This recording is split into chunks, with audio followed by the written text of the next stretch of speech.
here's a video review for ToyWorld's BRAINWAVE figure, their version of Brainstorm. Now, I did originally shoot this video in the airport when I was stuck there overnight coming home from TFCon, but that video was just way too tainted by the bitter mood I was in. And also, there were some people talking around, it didn't come out very good. I didn't have any figures for size comparisons, whatever, so I'm shooting it again. You will notice all the stills at the beginning of the video came from the Tim Hortons in the Toronto airport. So yeah, here he is, BRAINWAVE. He's in his spaceship mode here, which is a spaceship. You can actually open the wings up to give him kind of an X-Wing-esque spaceship mode, and if you have those support struts folded down, that helps support him in that mode as well, so the wings don't collapse under the weight. So you can give him a little bit of an X-Wing-esque alt mode there, or you can leave him up. Like I said, he does have some support struts underneath here and here that stand him up in his jet mode. Quick size comparison, here he is with Fans Project Smart Robin, just to give you an idea of them together. And Smart Robin is slightly more accurate to Brainstorm's alt mode jet there. But yeah, that is him in alt mode. He's got a little cockpit here. You do kind of have to lift the feet up to open up the cockpit, but pop that up, and inside that is the little version of Arcana, or their headmaster. They don't really give it a name, but their little headmaster dude. So to continue the transformation, we'll go ahead and close the cockpit up. We pull his rifles off right here. Little guns off the front. And there is the basic spaceship mode. You come back here, untab the wings here from the legs, bring those down, I'll lift these up, snap those into place, and then lock them in place with the knee flaps. And that keeps those from bending when you bend the knees.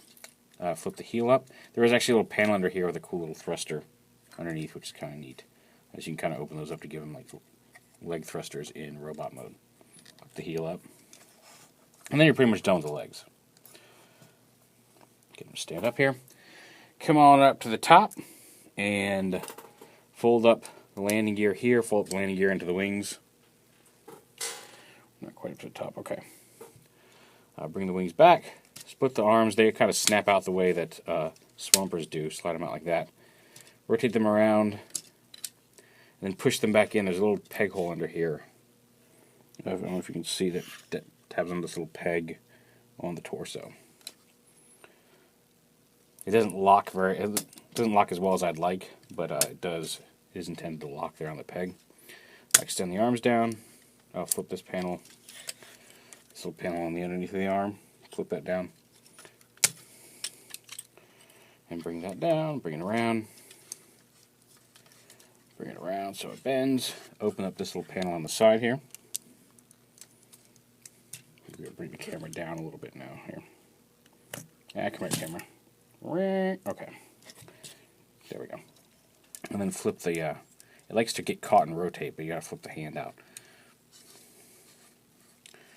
Come on. The problem is the thumbs. It gets just a little bit caught on, so you want to make sure it comes out as straight as possible. So there you go. So you can flip the fist out. Then close that up. And again, come over here, flip that fist out as straight as possible so it comes through. And there you have the robot body. You can see that shoulders come loose again. And that's pretty much it for the robot body. You can fold these up. The instructions show you can fold these up and have him kind of sitting on his back like this, facing forward. I'm not a big fan of that. I like to fold him down flat against his body there. And you can, if you want him facing down the other way, you can actually flip him over and kind of set him down like that as well. Either way, you can have the wings facing. I have to do it like this because I like to see the kind of teal ends of the engines up there on his back. And then he's got in his head, just rotate his feet around.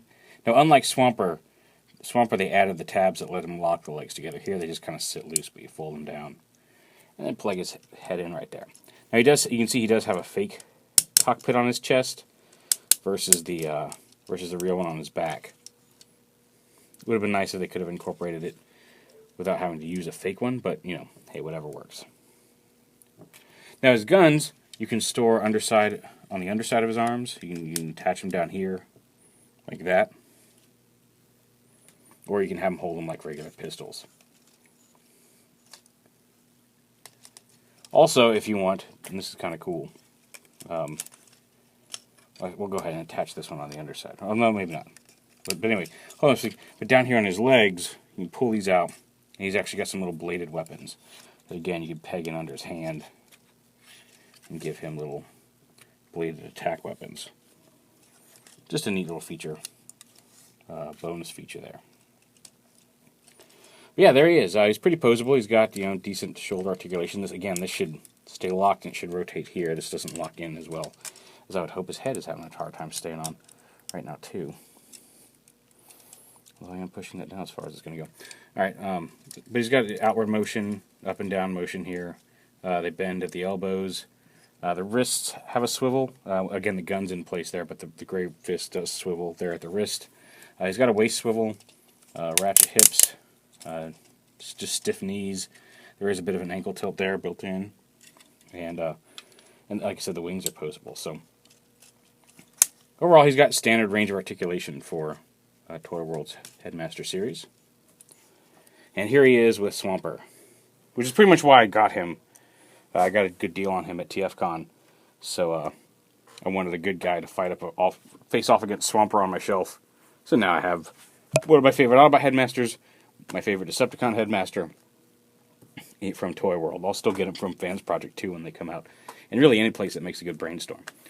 So yeah, there is ToyWorld's BRAINWAVE. He's pretty cool. I think Swampert is probably the best Headmaster that ToyWorld's put out to date. They just keep getting better. They just showed off their Throttlebot Combiner finally today, and that looks awesome. So I'm glad I've got those guys as well. But yeah, ToyWorld's BRAINWAVE. It's pretty cool.